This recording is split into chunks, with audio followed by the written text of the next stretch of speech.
สบายดีพี่น้องสบายดีสุขคนสมองสุบอนสบายดียามแรงพี่น้องจ้ะพี่ตาเขากลัวแกงเห็ดเพาะใส่จิโร่จิโร่ก็ตัวใหญ่เลยได้พี่น้องแต่ว่ามันลึกมันแดด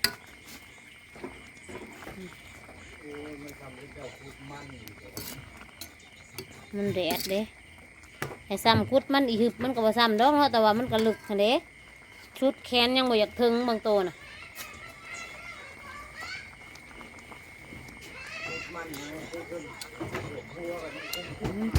แซ่บแกงเห็ดเพาะใส่น้ำออเจาะใส่จิโร่แซ่บพี่น้องมาเดินมากินข้าวแรงน้ำกันพี่น้องจ้าเด้อสุขคนเด้อข้าวใหญ่ไม่ใหญ่FCทุกการทุกคนเด้อน้ำพริกให้รู้มาเด้อกินข้าวแรงน้ำกันเด้อแซ่บน้ำกันเดี๋ยวมาซื้อหนูไข่เบิ่งในนู้นผมมีตักเลยพี่น้องมาเด้อไม่ได้สวยหนึ่งเต็มกินข้าวแรงน้ำกันเด้อสุขคนเลยพี่น้องกินเลยเด้อกันมันหอดบ่ข้าวแรงน้ำกันเด้อพี่น้องสุขคน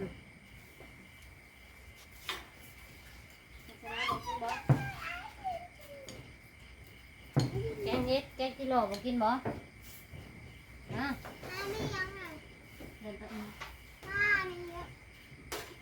ปลาดิบกินแกงเห็ดมีเห็ดแกงดำ จิ นี่ โร่มะ กินแกงเห็ดดำนี่มั้ยเห็ดดำเยอะแยะเลยนี่แกงจิโร่มะ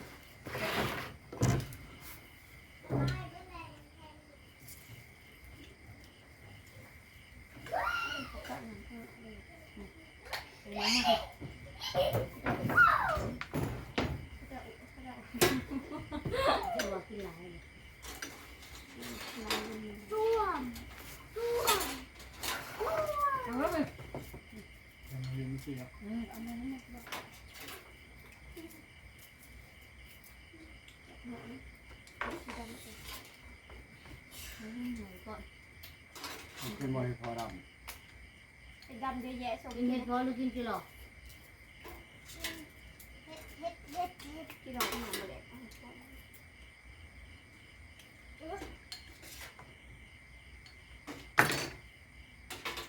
เห็ดใหญ่เห็ดดำอ่ะเราเอาเห็ดอ่อน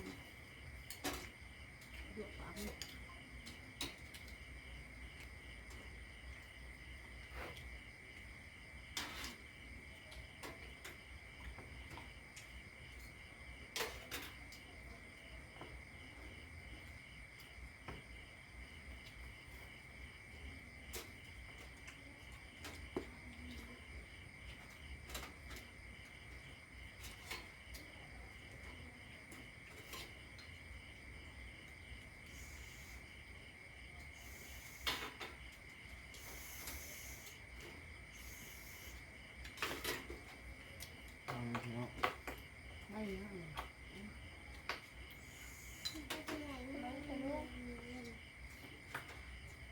จบยืมยังมาจบฮะยืมยังบ่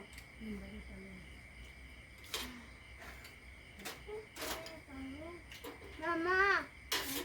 เอาไปดีเดี๋ยว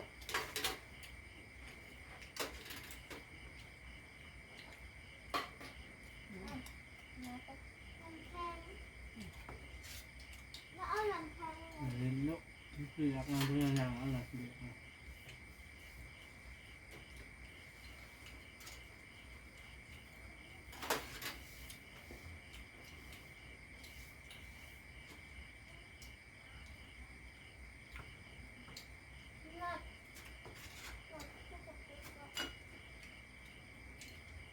บริสุทธิ์แต่ว่ามันลองสูบมันก่อน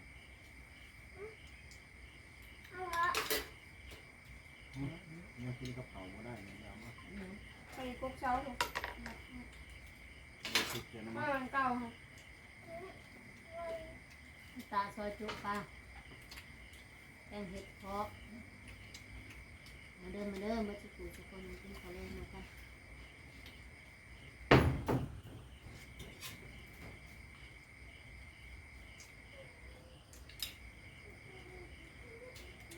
แม่ให้บอกทุกที่เลย เอาเถอะ นี่ตอนนี้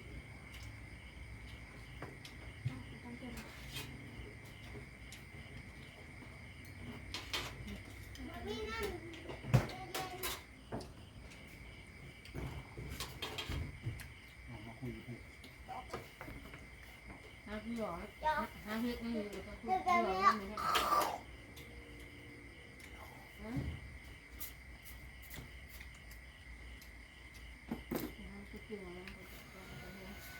ไปสิเนี่ย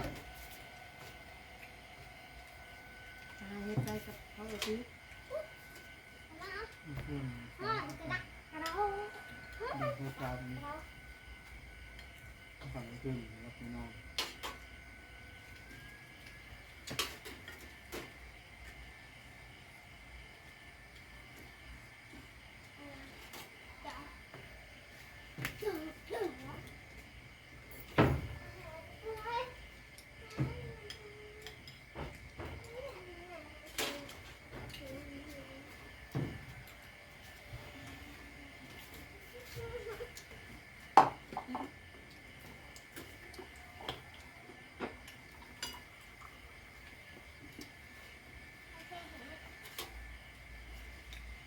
ห้องเป้านะ ต่อมันเบิดเบิด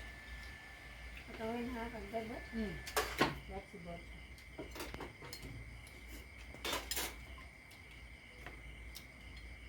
รอเอา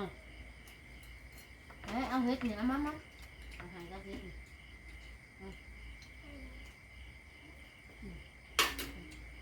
จะยำ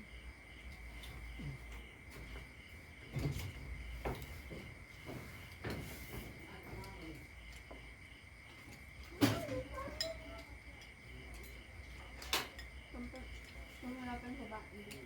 ต้องตรวจงานทางเงินทางเงิน มาเลิกกินคำยังลูกปลาได้มาท่านสมปลามาปลาตุกปลาแฮมซอยท่านสมปลามา ตรวจงานทางเงินทางเงิน เราเอาแม่เนี่ย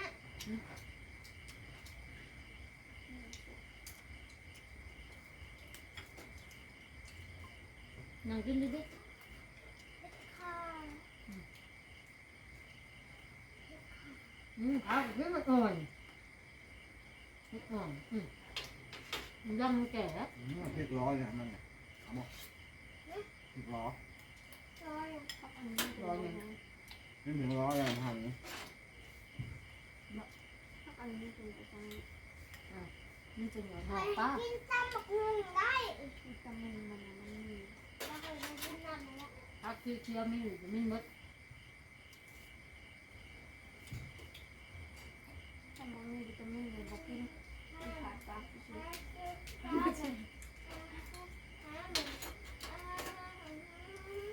พักยังวะพักยัง พักกันจะบุญ จะปลูกงานก็ต้องให้งานตายเลยพวกพักสูบ มันสุดใจ พักยอมตาย เอามาเฮ็ดมันก็จิตอยู่ด้วยได้หมอเหยียบมั้ย จิตใจตายเลยจิตดูดี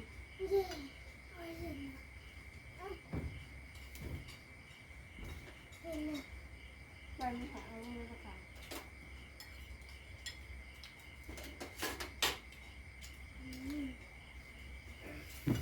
เริ่มหมุนไปแล้ว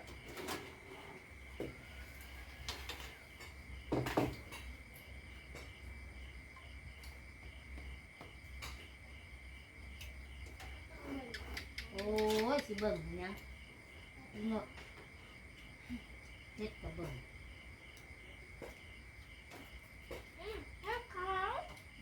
แต่บอยขาว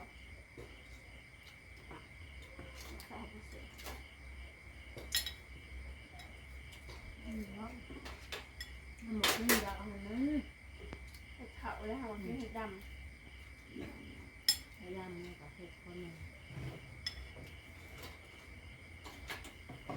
ำมาจุยามาแล้วก็ให้ดำยามาที่ดำเลยบ่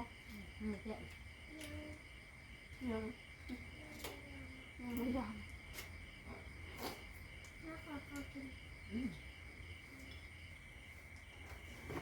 กินข้าวกินข้าว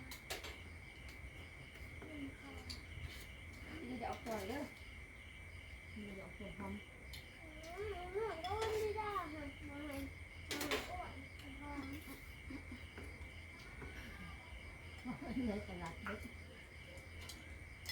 มันก็บริ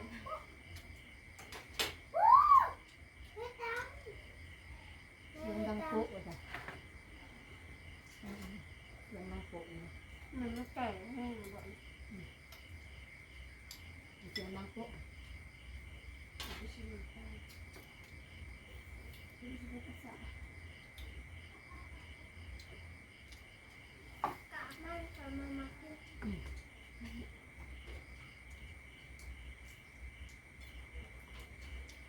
มันจะดังโป๊ะ นะนะ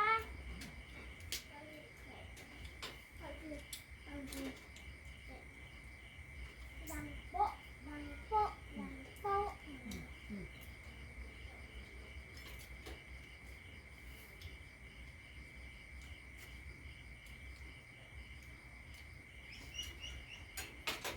ตัวนี้จะดังโป๊ะ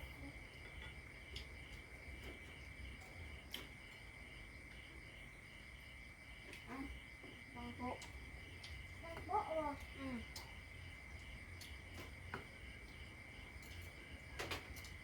อยากกินตัวเด้อ อืม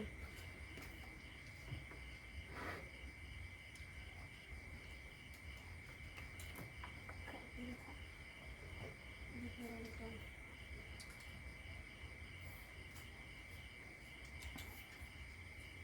ดังโป๊ะดังโป๊ะดังโป๊ะ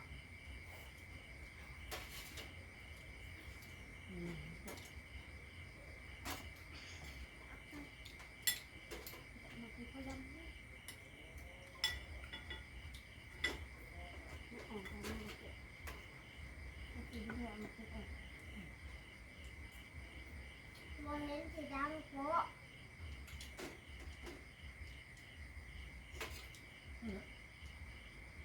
ดังโป๊ะดังนั่นค่ะดังโป๊ะ มันเป๊ะ ตั้งแต่เราแตกเป็นทางแบบเดียว ดังแป๊ดมือเสียงชุดออกนะ หรือมันเป๊ะมันเป๊ะมันเป๊ะมันเป๊ะอยู่อะไรเอาตัวกรอบมา เมื่อไหร่ เบื่อเบื่อเสร็จนะเบื่อ เฮ็ดเมื่อไหร่เรื่องที่เรา ที่ใครเชื่อ ไม่ละ มัน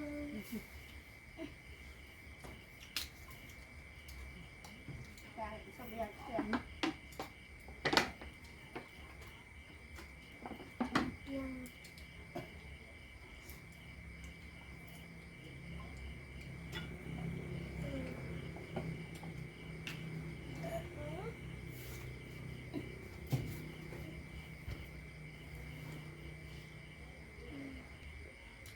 ไปดีป่าลุงเลยสิ ทำไมดีดี ไปดีป่าลุง ครับสำหรับวันนี้นะจ๊ะขอจบคลิปเลยเพียงเท่านี้ที่พอกันคลิปหนาพี่น้องสวัสดีทุกคน